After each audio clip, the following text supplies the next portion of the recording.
Hello, hello, everyone. I've opened up the doors for the webinar, so you'll be joining. While you're joining, if you want, you can drop in the chat where you're joining us from. Great. Hello, Amy. Hello, Danica. Erica. Hello, Fernanda. Oh, Tammy is joining us from Scottsbluff, Nevada. Took me a second with the state code. You're with your abbreviations. Yeah. Canadian. Don't know. Oh, we have somebody joining from Peru.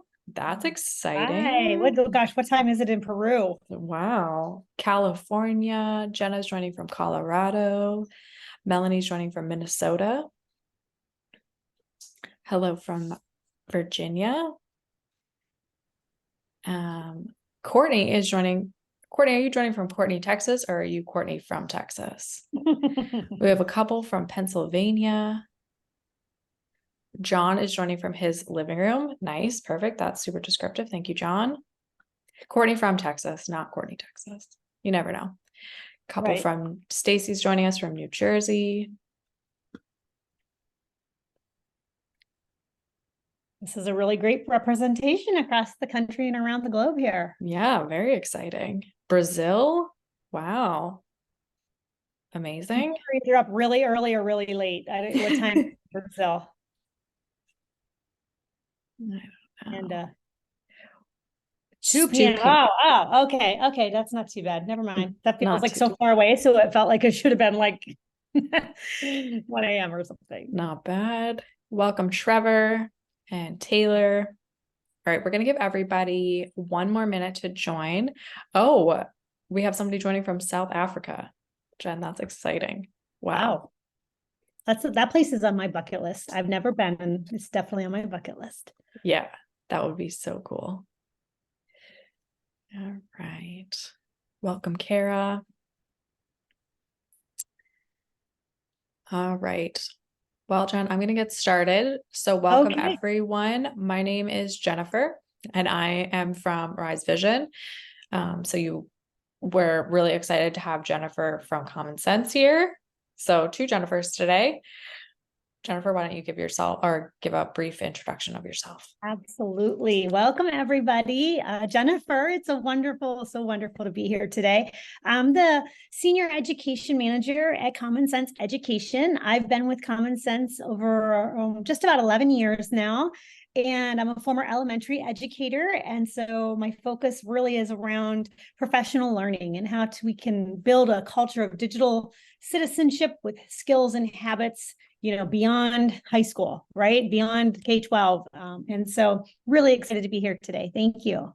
Nice. Perfect. All right. And so I'm Jennifer. I'm the growth marketing manager here at Rise Vision.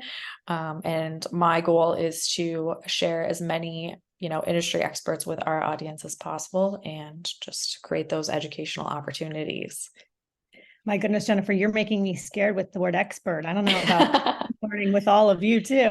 Well, I mean, 11 years, I think you're pretty much probably an expert. So why don't you give us a brief overview of what we're going to be covering today in this webinar? What we want to do is kind of get our digital citizenship hats on today and get us thinking about digital citizenship and what it means. So our behind the scenes gal Joyce is going to throw in the Menti link for you to help us answer this. And we just want to know in a couple of phrases, what comes to mind? Yeah, so it's actually Joyce is just here for any technical difficulties. So I just threw the Menti link in the chat, everyone. If you want to click on that and you can share in a few words what digital citizenship means to you, or you can drop it in the chat directly and I can just call them out as I see them.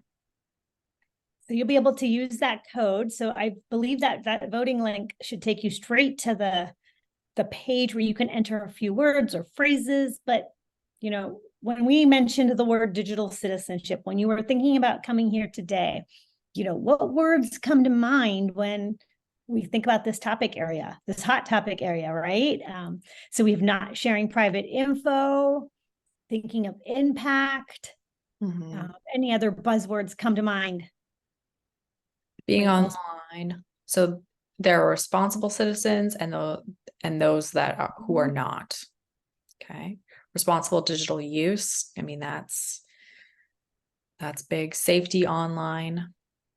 I always think back to when I was in like junior high, elementary or high school when chat rooms and MSN was a thing. And Oh my the goodness, big concern about like, who are you talking with online? It's like, I'm pretty sure I'm yeah. just talking to my friends, but Jessica said, digital footprint, digital drama. Yeah. Digital safety. Wow, so many in the cloud too. Stacy said being safe and being kind. Love that. Balancing device time. Oh my God. What As does you're that reading mean? do any of my challenge to myself every single day. Yeah, right? I love to see responsibility getting a little bigger, because the bigger the word in a Menti Cloud, if you're not familiar with this digital tool, the bigger the word, the more folks are putting that in. So we're all on the same page when we see a bigger word. I mean, even responsible use. I mean, it might not be exact, but responsible is showing up quite a bit in this word cloud, which makes how about this phrase for you, Jen? Digital tattoo. Digital tattoo. I've not heard that in a while. Yeah, but I like that. So very true. How many times you try to write your name in the sand at the beach and the wave comes up? Like, how quick do you have to be to get that written in there? But this is totally different. It takes probably hours to get something taken down after putting it out there. Yeah. If you're able to. If you could even do that. Well, good. Oh my goodness. Well, thank you all so much. I mean, this makes me feel good. We're all on the same page in terms of, what digital citizenship means and how this conversation will play out today together. Let me go back to our full screen here so that you don't see all my.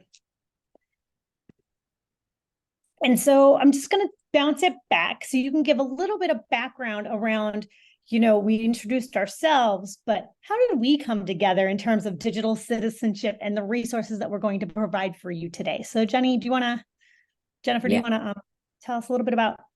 Yeah, so just a little bit about Rise Vision if you're not familiar. So Rise Vision is the #1 digital signage software for K-12 schools around the world, but really in North America, so the US and Canada. Currently, we're in over 3,000 schools, which is amazing. We have a big goal of being in 10,000 and helping, 10,000 schools help with their communication and creating a positive school culture. And currently we have over 35,000 active displays. And then as a resource for all of our customers, we have over 550 templates. So the one on your screen is an example. This is one that we have with our partners, Common Sense, and, really sharing the message of the Digital Citizenship Pledge, which is, amazing for schools and getting that conversation going. And we are going to get into that today, right? This little character named Head, because we use our head when we're online, plays a really big role in our pledge. So good. All right. If you're not familiar with Common Sense Media or Common Sense Education, the education side of what we do is really addressing those top concerns that we all have when it comes to media use and media well-being. So, it's the mental health piece, it's the digital well-being, the social emotional learning. All of those are combined on a daily basis when we're all connecting to different spaces and using our devices. Acknowledge the complexity. So today we want to make sure that we understand that all tech is not bad. It's just that there is no one size that fits the whole approach, right? It's not black and white. It's very gray. You can go this way or that way based on your values, your perspective. And so that's what makes it so tricky. Because I think we as humans, we gravitate towards that. What is the right answer? And in these spaces, it's just not possible all the time. And then this last piece, I think, is what really sets us apart, and I'm very excited to share with, is we want to make sure we're doing a whole community approach, meaning it's everybody's responsibility. And that's one of the words that came up in our word cloud. So it made me so happy to see that. But being responsible, whether you are an educator, an administrator, a parent, a student, a caregiver, it really is it takes all of us to make a good, positive culture of digital well-being. And so today we hope to share valuable resources, advice, and tips, no matter what your role is and how you play out in helping our whole community build healthy habits when it comes to digital media use. Sound good? All right. Sounds So awesome. I'm going to turn it back over to you, and you want to just give us a quick outlook on what's the digital landscape look like right now. We just have a quick. Yeah, so this really surprised me. I mean, I don't know why it surprised me, but it did. But there is a smartphone in almost every pocket. So when you think to even elementary schools that, this maybe isn't an issue, it is. This next generation of students and learners, we call them digital natives. And right now, at age 10, 41 or 42% of kids have a smartphone or have a phone. And at age 14, so what is that, grade 7, grade 8, they have 91% of them have a phone in their pocket. So that doesn't even include, their Chromebook, what they're using for school. That doesn't include, tablet for whatever else they're doing. That's just a phone in their pocket. So that's crazy. Why didn't I invent the phone? Right? Yeah. And, to piggyback off of that, with these phones, at Common Sense Education, we do a lot of research around media use with not only 0 to 8 ages, but also tweens and teens. And this is one of our latest constant companion research that came out, I think, last week. So fresh off the press, but with those devices, we're seeing over 290 plus notifications a day coming to teens and tweens phones. I'm going to let that settle a minute. 290 plus notifications per day coming to their devices. And so, what does this mean with mental well-being? That's the first thing that comes to my mind, like the distraction pieces. And, what do those notifications look like? Is it something that's helping them throughout their day? Or is it something that could be more harmful to what is going on throughout the day? And so we can put the link in the chat there too, if you'd like to read more about some of the other information that became from this research. Please, we'll make sure you get that. Mm-hmm. And so let's be proactive, right? I think being proactive is the best approach to all of this. The more we can put in place and have these discussions and communication, I think the better we will see the dilemmas and the drama go away. Correct? So what we want to talk about today is really just addressing the district initiatives, because we can have all kinds of fun resources and lessons and tips and advice and things, but if we don't understand where it will fit great and where it makes sense, who are the stakeholders that will lead these conversations and these lessons, thinking about how we'll engage families, and then, of course, the digital signage that will be up all the time to reiterate those skills and habits and parts of those routines throughout the day. So we kind of want to work through this with you and get you thinking about how can all of this information be rolled out into your buildings, your district, or your classroom. So a proactive digital wellness approach. So we talked about that learning pledge earlier. And so these learning pledges, these are great to use. I've done so many professional learning sessions around that first 10 days of school and setting up your classroom for success. So these digital learning pledges play a really great role in managing classroom management with digital devices. It takes on a whole new meaning because we're so good at kind of creating that back to school culture with here's our routines for the day, here's our routine for the week, our expectations, norms, building all of that. So this is just one piece that you can include into those first 10 days of school and beyond. Don't panic if you haven't done it yet. Most of us have been into school well over a month now, even 2 months, but that's okay because this is something you can implement anytime, anywhere. So we'll get into that. This one happens to be the digital learning pledge for our elementary students. And so it's a little hard to read, but we'll go through this at a more in-depth look. But you'll notice here, what you're going to talk to your students about is the responsibility use, what with the device itself, staying safe, thinking before you post or share something. And so all of these things you'll go through, and then everybody signs this pledge. I'm committed to be dedicated and, empowered to follow these rules on these pledges in my classroom. So the next one I'm going to show you is actually the one for more middle school and high school.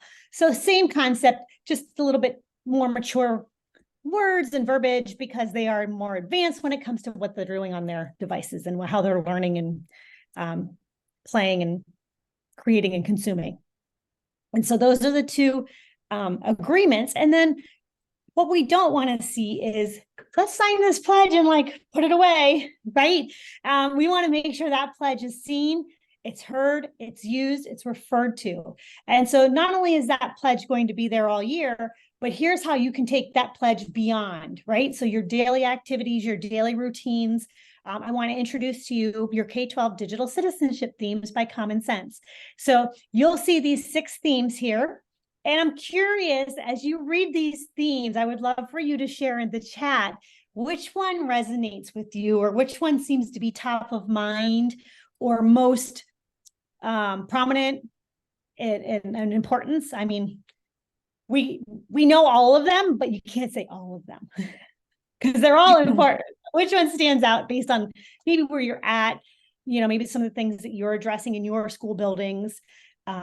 So you have media balance and well-being, privacy and security, digital footprint, relationships and communication, cyberbullying, digital drama and hate speech, and news and media literacy.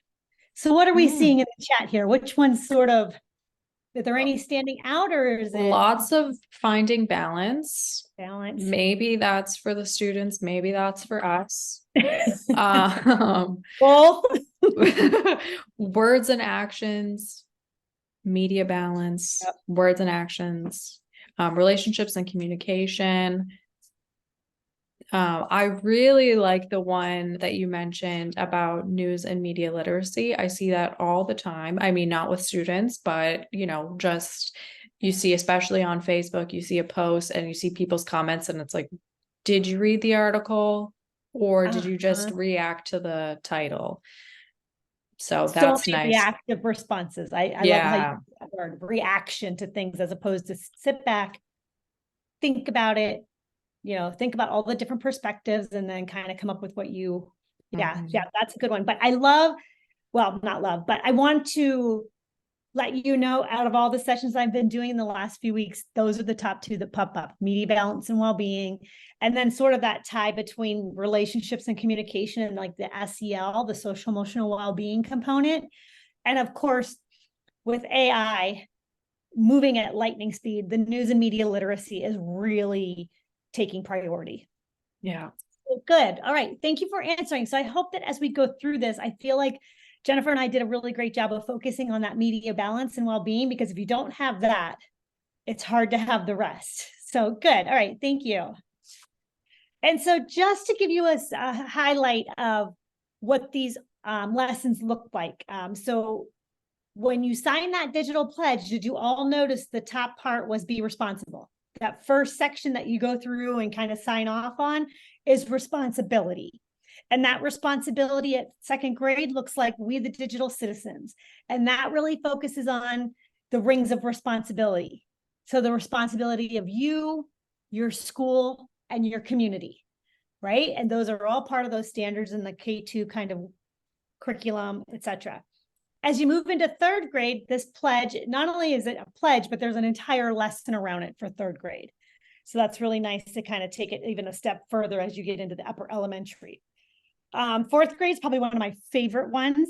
Be a super digital citizen. And this is where you talk about superpowers and superheroes. And so if you were a superhero, online digital superhero, what would your digital superpower be?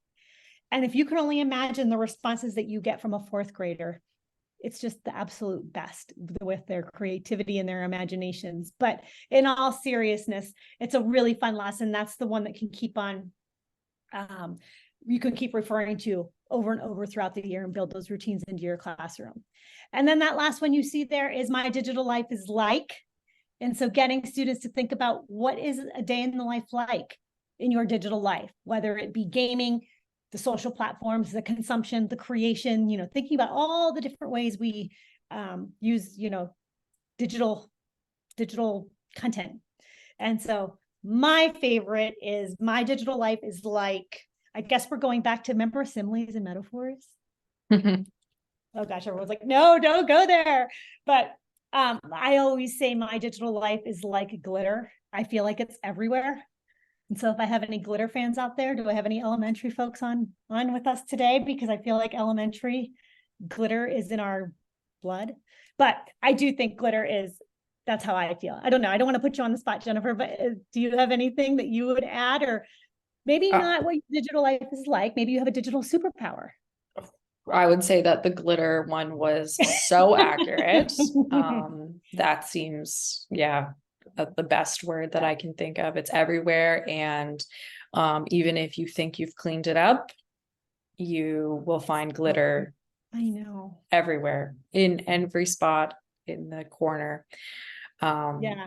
So definitely feel free to share in the chat too. Yes, Yeah. if you agree with us on this glitter, or if you have a different way that you look at your digital life, please let us know. Put it in the chat. This is supposed to be fun, and we want you to be engaged. And don't let us hang. And does anyone else feel like glitter today? Yeah, Stacy says glitter never goes away. Yes, Stacy gets it. Okay, so that just gives you a little bit of an idea of our lessons. They're all very turnkey.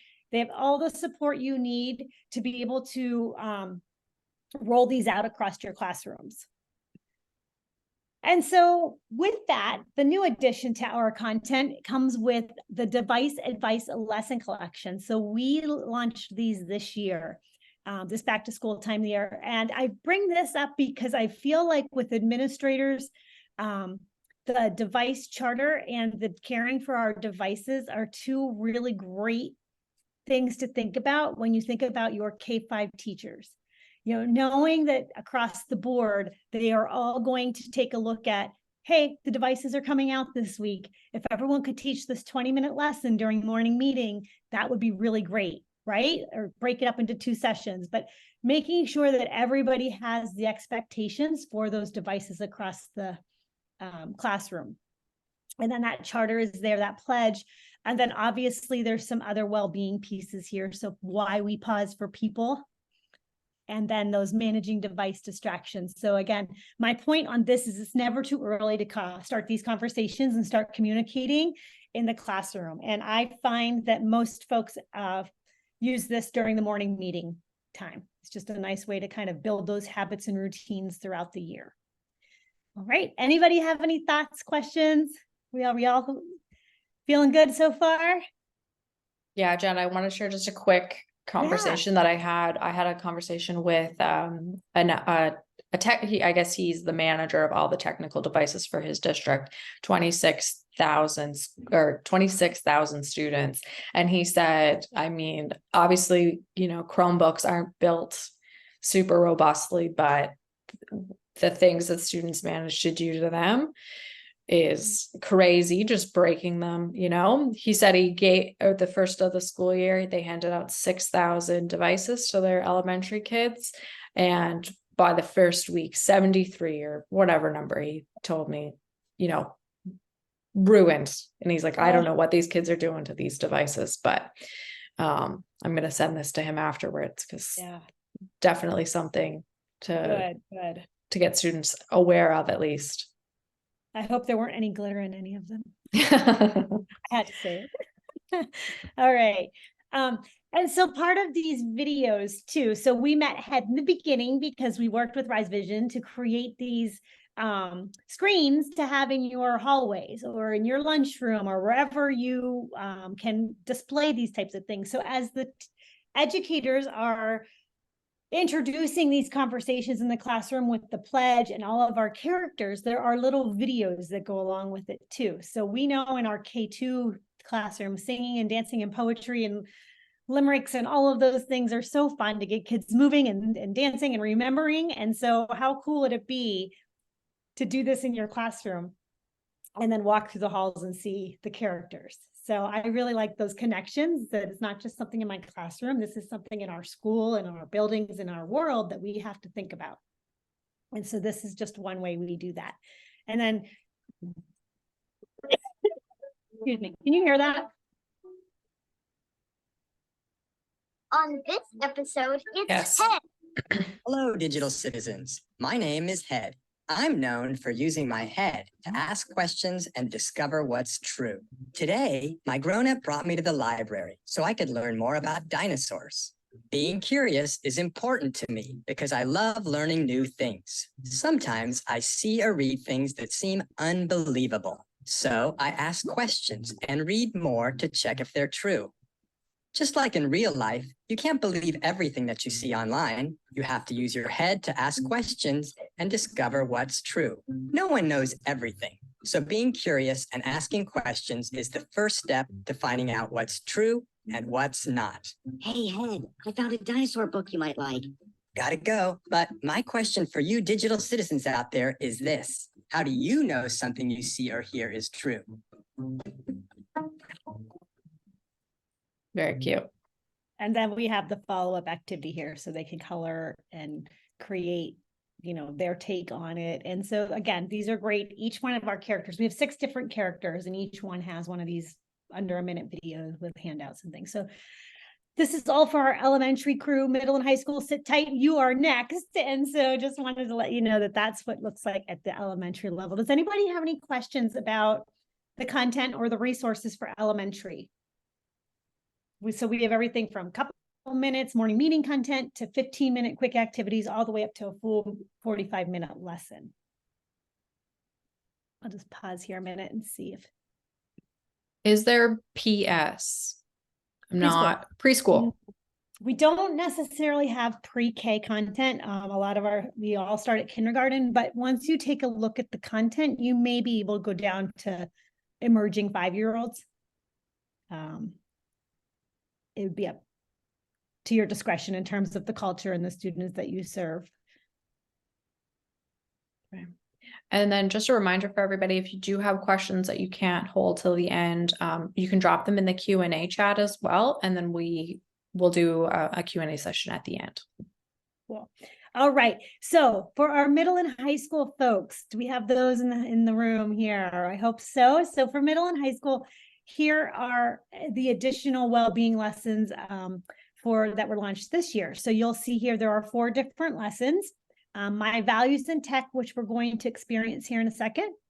Design tricks. So how the tech is designed to hold our attention in those silly algorithms, right? That take us down rabbit holes and keep us on our devices much longer than we want.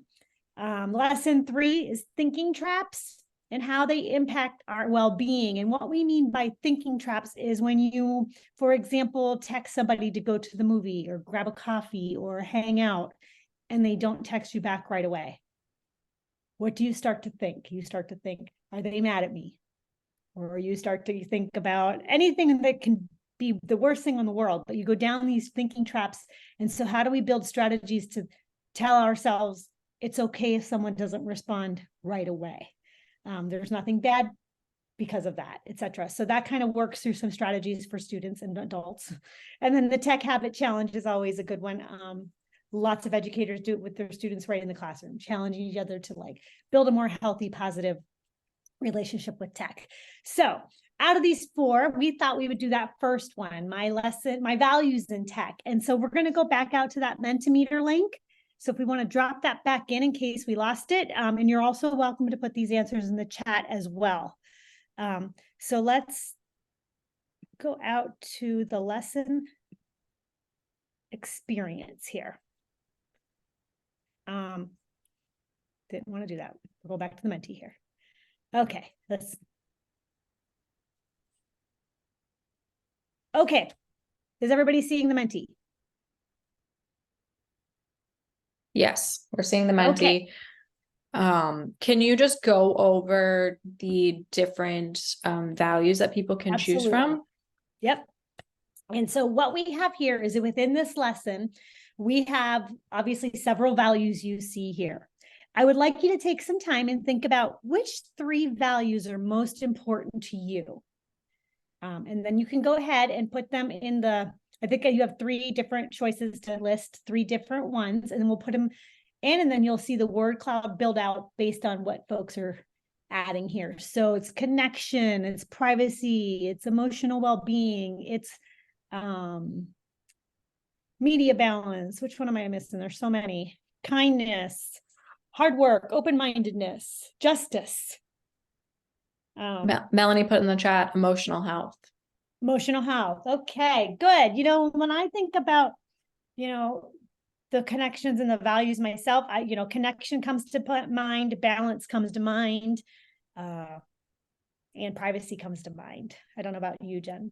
Do you have any that stand out to you? And if you don't want to share, that's okay too, because we know values can be quite personal as well. So when you're doing this type of activity with students, you'll want to make sure it's probably more anonymous in a different platform, hence the word cloud, because I feel like people would be more apt to share. Or you could do journaling too with your students. I really love the kindness value. Yeah. Emotional health, I think, is super important and really is something that I tie to, being a digital citizen. And then that privacy aspect as well, I think.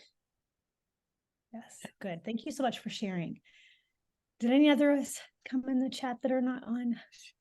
No, Emotional health? Okay. just the emotional Okay. aspects. Yeah. All right. So now thinking about those values that you hold near and dear, right? Our values are who we are. It's a part of who we are and how we react to things, how we do things, how we feel about things. So on this next slide, I would like you to think about, how does tech make these values easier or harder for you to enact? And so, for example, I'm going to take the easier route because one of my values was the feeling of connection, and it's very important to me to feel connected to my friends and my families. And I don't live in the same area as my friends and family, so FaceTime, the technology, that chance to be able to talk to each other and see each other whenever, anywhere, anytime, has been very valuable for our relationships with my family. And so that's something that I feel like, yay, I mean, how can we live without FaceTime? But then, there's that other side of that, harder to enact, and where our values play, where, sometimes it becomes really hard. So privacy for me is hard. It's sometimes hard for me to share so much stuff that we're asked to share in our digital spaces, whether it's just signing up for a newsletter, and sometimes just entering that data, you're just like, oh, I want the newsletter, but boy, I don't feel comfortable sharing all of this. And so there are ways that technology does hinder or harm the way we want to feel and behave and be responsible. So I'll pause there. Jennifer, would you like to share any at this time, or how does it help or hinder? Yeah, I think for me, balance is really tricky with all of the online options, with all of the apps. Having your email on your phone, having Slack or Teams or apps on your phone that make you available basically 24/7, and it's a lot. It's a lot to be available for people to reach out to you all the time, right? Yes. So creating that balance, but also establishing those boundaries is huge. Absolutely. But some great responses in here. And then if you don't have the Menti link, you can also drop them in the chat as well. So I like this one that somebody said, so students now need more practice talking to adults in person without text.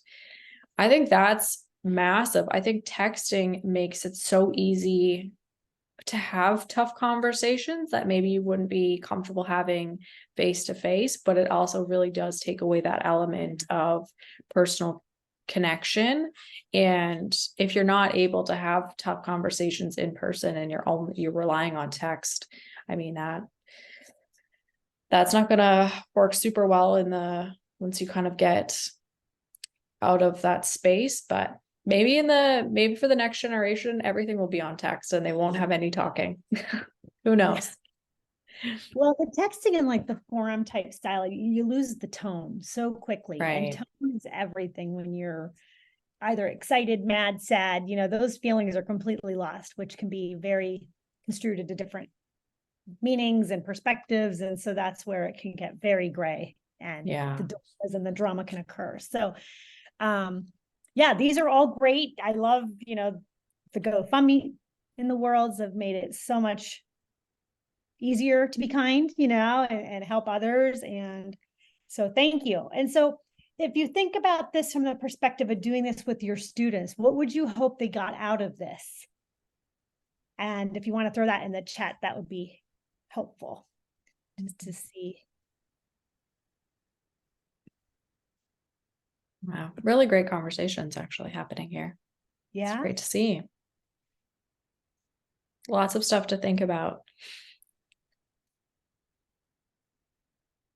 Yeah. I mean, and doing this with students and even equipping your own self as the educator or the administrator and taking this, to put your hat on to then model it for your students and, the folks that you're helping day in and day out. And so after doing this for me for the first time, I realized how much of, tech does impact our values every day, all the time. And so thank you for participating in that. And I hope that you'll find it valuable. And the others are all kind of along the same lines in terms of just thinking through how tech makes us feel. And so these lessons are also, there's a pacing guide because 45 minutes can be pretty long in doing that. So pacing guide paces it out to over like 4 or 5 days or 4 or 5, going back to it. And so if you have to kind of take this in parts or chunks, you can do it that way. All right. Let me go to the next slide here. So where does it fit? We had a really nice showcase. Well, I hope it was a really nice showcase of some of the ways in which our lesson and our resources can be embedded into the classroom and how hopefully turnkey they feel when it comes to rolling these out. And so as a decision maker, if we have some decision makers in our group today, and if you're not the decision maker, here's what you can also think about too. So digital well-being, where does it fit? Are there any current initiatives going on in your district where this could be maybe complementary or maybe piggyback off of or part of what that initiative is? So I've seen in lots of buildings, lots of folks doing the digital well-being and the SEL and social emotional well-being content to help navigate all of the feelings we have all the time. So that's kind of where a lot of this stuff fits in. So we have lots of school counselors using our content. District classroom management devices, I had mentioned that on those first 10 days of school. Some states and some areas have really, really strong or mandated computer science initiatives, and those standards are coming to life. And a lot of our lessons align to the common sense, computer science. And so when we think about algorithms and how things are built and designed in technology, there are a lot of standards that match up with some of the lessons at the middle and high school. So that's something else to consider. Restorative justice. And then the last one I wanted to put in here, it's a proactive approach to AI. And I bring that up because there are so many folks out there saying, oh gosh, we would love some professional learning around AI. And it's such a big question and it's moving and changing every day. But I can tell you one thing that's not going to change are the digital skills that we need and the digital habits that we need to navigate no matter what the newest technology is. Is AI harder? More challenging? Of course it is, but we're still having to laterally read. We're still having to watch and think about what we create, what we share, what we post.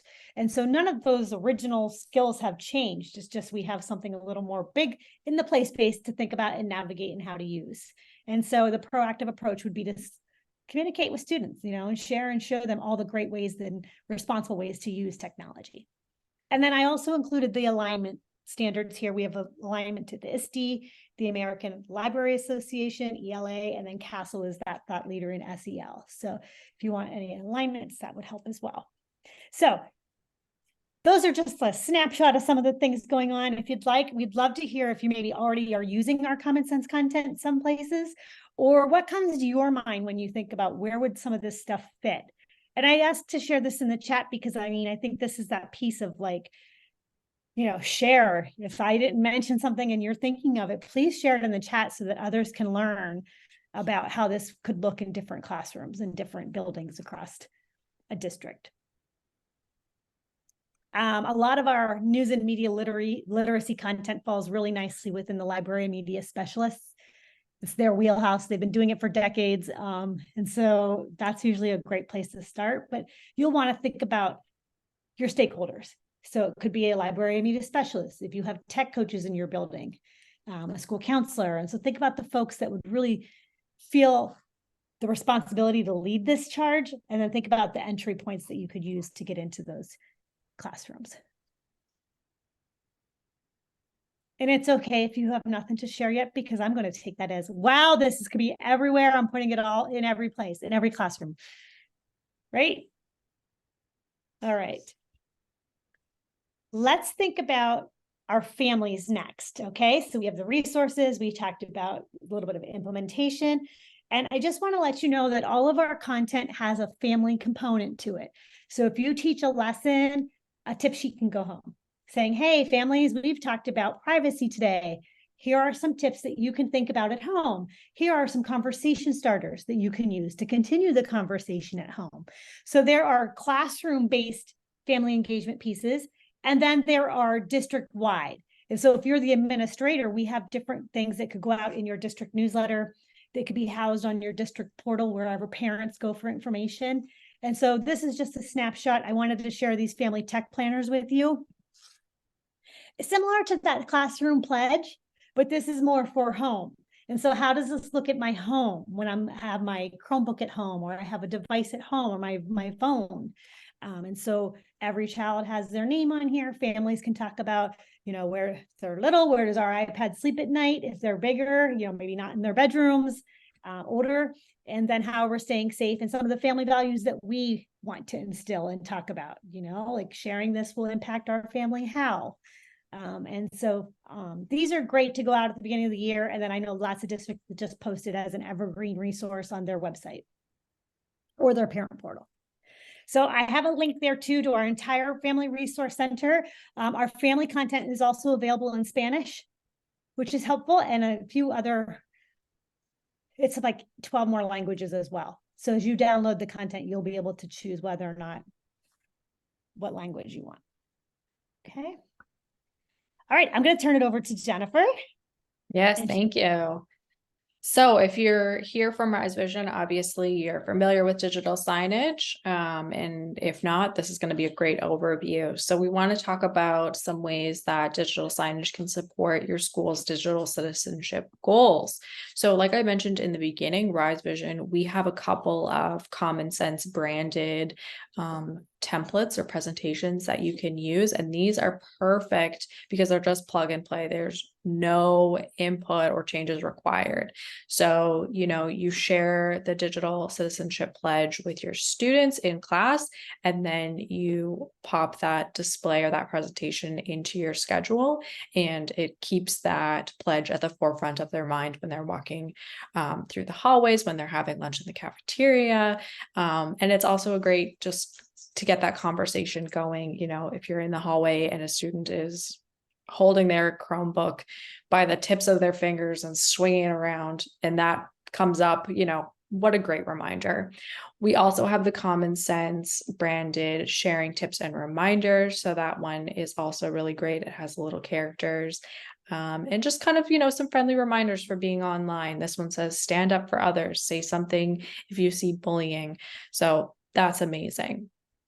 Jen, if you want to go to the next one. Yeah. And sorry, I'm just going to answer Tammy's question. Where can we find these on Rise Vision? So if you go into your app, Tammy, and you just search Common Sense in the presentation portal, those ones should pop right up to the top.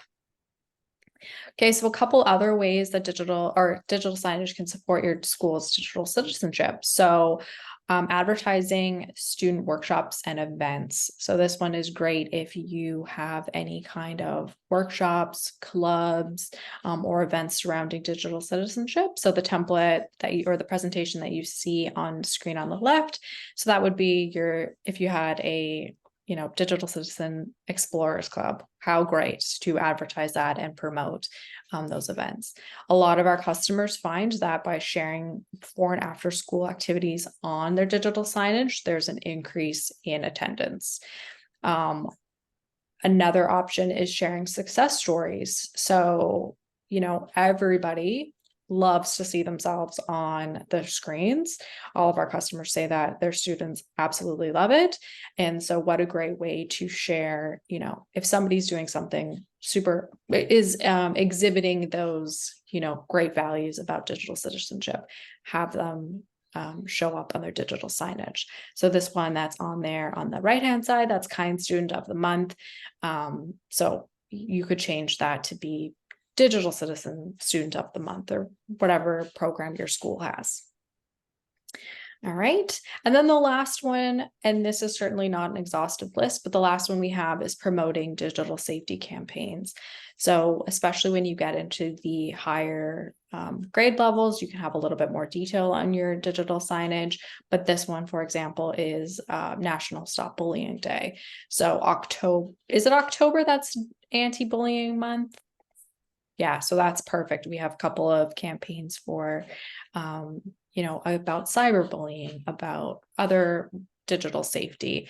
And one that we don't have pictured here because it's currently in the works, but we are actually going to be having a template that shows the events that you could be using for Digital Citizen or DigCid Week. So that's going to be amazing. Super excited. Matt, our creative director, said this will be done by the end of the week. I can't wait to see it. Yeah, so those are just a couple of ways that digital signage can support your goals at whatever grade level you have. Okay, well, I'm glad you mentioned DigCit Week. It's a big week for us at Common Sense. It's coming up October 16th through the 20th.